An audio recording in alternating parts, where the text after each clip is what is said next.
I decided to do a world-building project and design characters to fit in this world. Except, I had almost 100 Twitch chatters to act as my art directors. I had to do whatever they told me to. I was gonna create 3 character designs, but I had to make sure that they looked good, consistent, and belonged together in the same world. To make sure I took this seriously, I turned it into a challenge. When I finished, I would try to objectively judge myself on whether I passed or failed. This ended up being a lot harder than I expected. But before we even begin, how does having 100 art directors even work? How did I manage to organize all of their ideas? Well, here's how that went. With the help of today's sponsor, Melanote. Melanote is a note-taking app I use to research and brainstorm ideas. I actually use Melanote every day because it's a fantastic way for me to organize my ideas. The Melanote Web Clipper makes it easy to gather information from the internet. It also has tons of tools for collaborating, which made it perfect for gathering the ideas of 100 art directors. For example, the commenting feature made it easy for everyone to share their thoughts. And you can even join in the fun from your phone with the Melanote mobile app.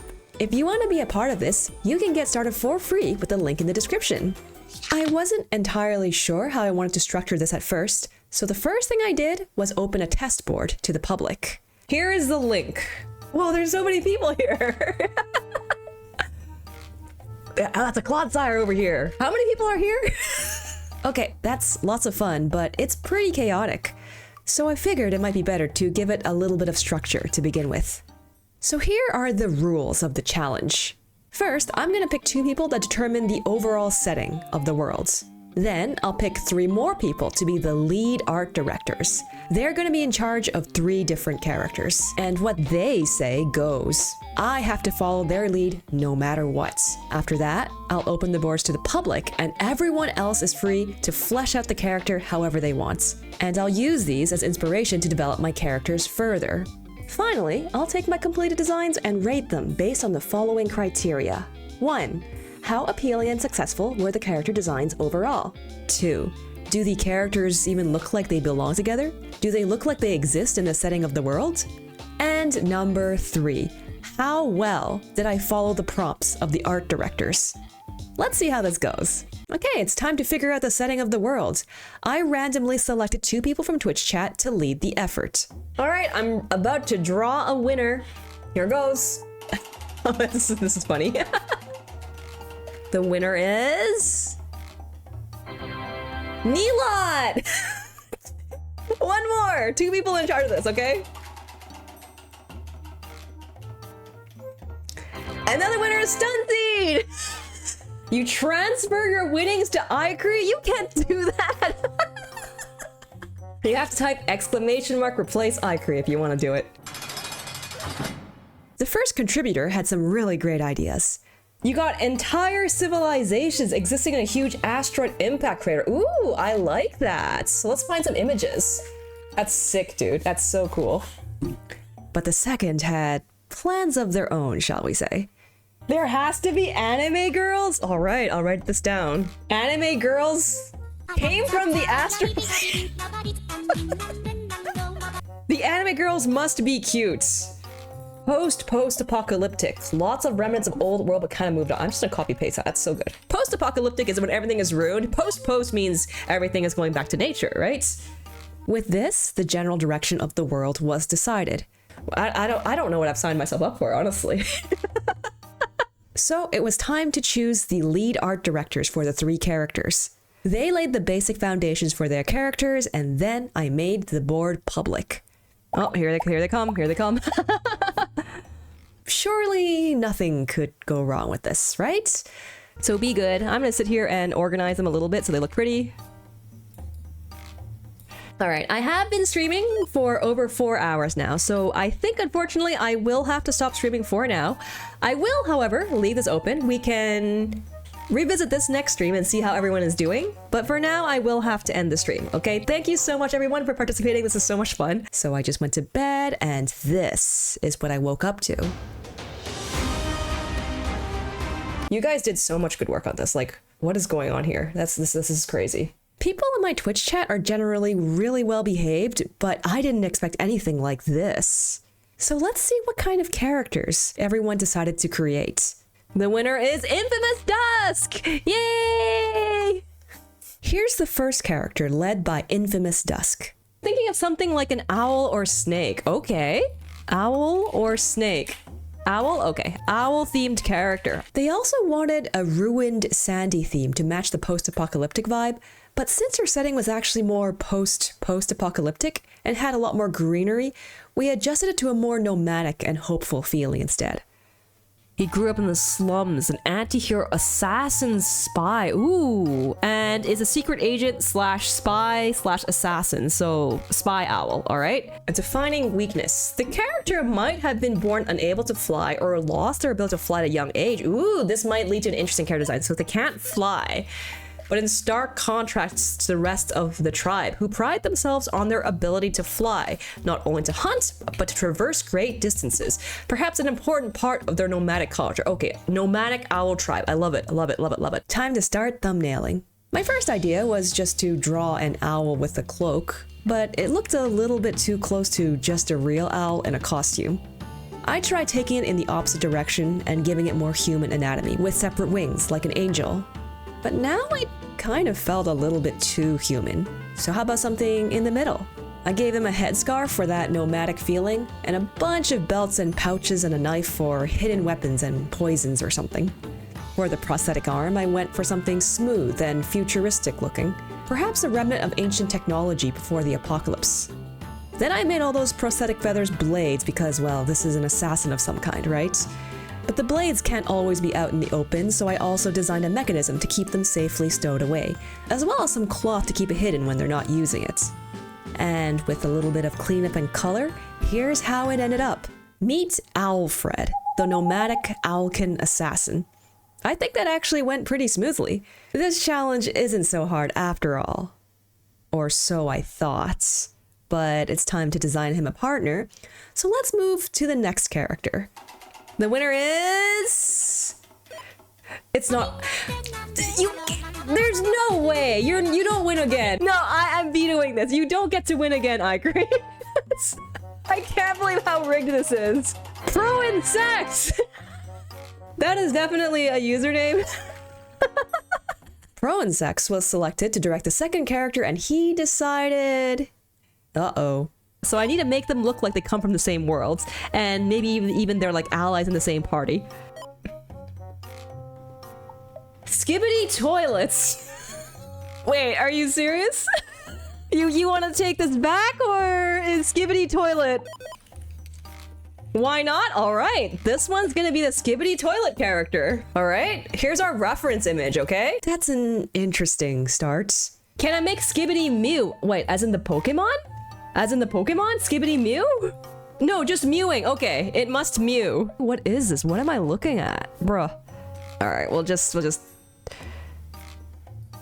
this picture. Here, they're mewing now. If you don't know what mewing is, you feel so old you do not know what mewing is and you don't want to know? Well, I can explain it to you. So mewing is when apparently you touch the tip of your tongue to the roof of your mouth, and apparently if you do it for long enough, it makes your jawline very sharp and chiseled. That's what it is. That's it. Well, that's certainly headed in an unexpected direction. It looks like this character design challenge is going to be a lot more difficult than expected. So I need to take this serious owl character and put a Skibbity toilet character and kind of make them look like they belong together. So that's going to be a challenge, I think. So I took a look at the rest of the board for a little bit of inspiration for how to even approach a mewing Skibbity toilet character. Okay, it's post-apocalyptic, so why don't we do something like a mecha? We even have some concept art here. So we have like, here, a little toilet mecha. Mech concept art, the head is mewing. Oh, it has to be mewing as well. Thankfully, someone also included a fantastic toilet ref, so I don't have to find one on my own. I guess going with the mech made sense. I couldn't think of any other reasonable way to approach this concept. Well, it's time to start thumbnailing. At first, I really wasn't sure what to do, so I literally just drew a mech version of Skibbity toilets. And I made sure to keep that jawline nice and sharp so it could properly look smacks. Someone even made a fan art of it. But due to the nature of its inspiration, this just looks so silly and unserious. How could I make it look more sensible? I tried getting a little bit more adventurous with my shapes and forms. How about like a swooshy skibbity toilet mech with legs? Better, I think. But there was still one huge question here. What is this mech even for? Presumably people design robots to do something, right? Is this some kind of combat mech? Do I need to attach guns and swords to it? But at this moment, I noticed something about the shape of toilets that I could use. See, I'm sure you're familiar with how toilets are shaped, and they have some kind of basin construction with a flat top. Couldn't this conceivably be used to carry something? So what if I made the skibbity toilet mech a transport mech? I could give it a shape inspired by those Boston Dynamics robots. I could just put some kind of transport container on the back to emulate the look of the toilet tank. And if the mewing head sticking out of the toilet was looking a little too goofy, so what if I put a face on the toilet basin and made that mew instead? Still looks goofy, actually. Less goofy, maybe? Not really. So, how do I fix this? What if I made the face a little bit more bird-like? Since this is Alfred's transport mech after all, right? So you would have guessed that the most challenging part of this design was integrating the skibbity toilet theme, but actually the mewing part ended up being unexpectedly difficult. If you look at Alfred's arm, I used very smooth and rounded shapes for the prosthetic. I didn't want it to look too angry or aggressive because it was supposed to have a more hopeful vibe. So I wanted to match the form language of this prosthetic. But by definition, mewing means I need a really sharp angle. So my robot just ended up looking really dangerous and threatening. But that was when I realized, in order to mew, you don't necessarily need an entire face. You just need a jaw. So I didn't need to draw the entire face in, and I could turn this skibbity head on top into some kind of sensor array since the mech would no longer have eyes. That also meant that I could give the skibbity head some kind of camera. I also added a leaf right over here because, well, I'm not really sure why, but whenever you look up solar punk mechs for examples of hopeful looking mechs, it's usually just regular mechs, but with plants on them. So I guess I'll do that too.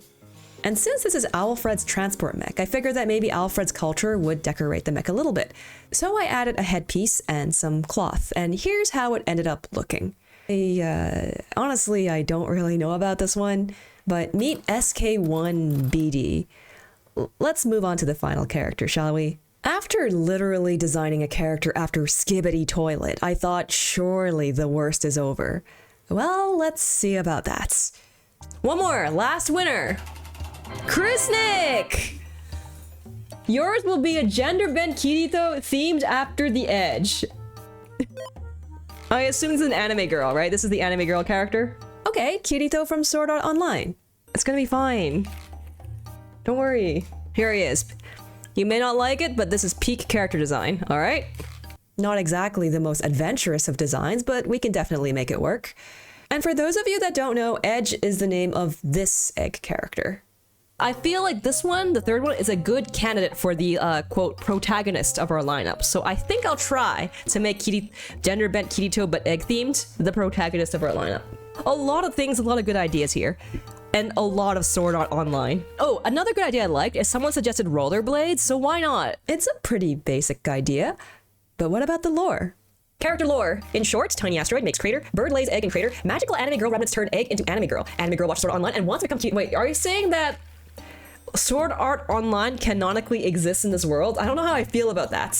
Unknowing of her identity and her purpose, she ventures distant lands trying to search for the answer. She stumbles across many villages, progressively realizing how alone and different she is to the local residents. However, everything changed when she peered into the window of a particular someone, which is Krisnik, someone with hundreds of girl figurines of a particular recording being played on a makeshift television screen. It was flashy. It was inspiring. A masterpiece. It was Sword Art Online. No, I don't want Sword Art Online. Can I veto this? I don't actually want Sword Art Online to canonically exist in my... I guess we have to. Well, let's start thumbnailing then. I decided that out of my 3 characters, it made sense for this one to be my protagonist. But considering our main inspiration, I couldn't make the character look too interesting. My first few attempts had a little bit too much personality, so I had to tone it down. As for my pose, I want it to be neutral and vaguely heroic, and of course, we can't forget the iconic black trench coat. Honestly, I really wasn't sure what to do with the egg theming, so I just added some little bunny egg ears on top to start with. At the time, the idea I was going with was that I'd make the armor or robotic pieces rounded, kinda egg-shaped, and maybe add some yellow later on. The roller skates ended up looking kind of awkward though, but it felt a little bit better when I decided to simplify them and turn them into prosthetic legs instead. I also ended up having a lot of trouble with this headpiece. I really wanted to keep those ears, but I couldn't really figure out what this headpiece was supposed to be for. When you're doing character design, it's generally good practice to figure out why you're putting certain elements on a character. What are they for? Why are they there? I was struggling with this until someone suggested that maybe it could be some kind of headset. And that made a lot of sense. Perhaps those ears I was drawing could be some kind of antennae for a receiver. But anyway, I cleaned it up and made the trench coat black, of course, and here's the final results. Esther, Sword Art Online fan. So here's my final lineup. How did I do? Let's go through the criteria one by one. The first criteria is, how appealing are the character designs in general? I think I didn't do too bad a job on all three of them. In particular, I really like how the owl character turned out. The mech isn't too bad either. As for Esther here, I think it could use a little more work. I'm not really experienced with designing hard surface and mechanical things, and I think it really shows here. Her roller skates look really goofy. I could definitely afford to iterate on them a little bit more. But since the other two turned out okay, I'll rate this overall as a pass. Now for the second criteria. How well do the characters fit together in the universe we created? Well, post-apocalyptic. Lots of remnants of old world but kind of moved on. I'm not gonna lie, I don't think I did a great job here. Esther and the mech at least look like they belong together in a sci-fi setting. However, Alfred just doesn't really fit in with the other two. I feel like just the prosthetic wing isn't quite enough to not make him look like he comes from a fantasy setting. As such, I think I'll have to give myself a fail. Now for the final criteria. How well did I follow the prompts I was given? Well, not too bad, I think. Alfred definitely looks like some kind of owl assassin. I was a little nervous about the egg theming for Esther, but I think careful placement of the yellow patches kind of makes it work. However, the Skibbity mech is a little different. If you took this design and showed it to anyone, I think they would really struggle to tell what the original inspiration was supposed to be. So even though the other two barely pass, in my own estimation, the mech misses the mark by so much that I'll have to give myself a fail. And because that's 2 fails out of 3, overall, I think that I failed this challenge. So I really wasn't too happy with the results this time around, but I think I might try something like this again. Next time, I'll let myself take more time on each of the designs. In any case, thanks to everyone who helped out with this project. Check out my Twitch stream if you want to join in as well. And consider subscribing if you enjoyed the video. Thank you so much for watching. Catch you next time. Bye-bye!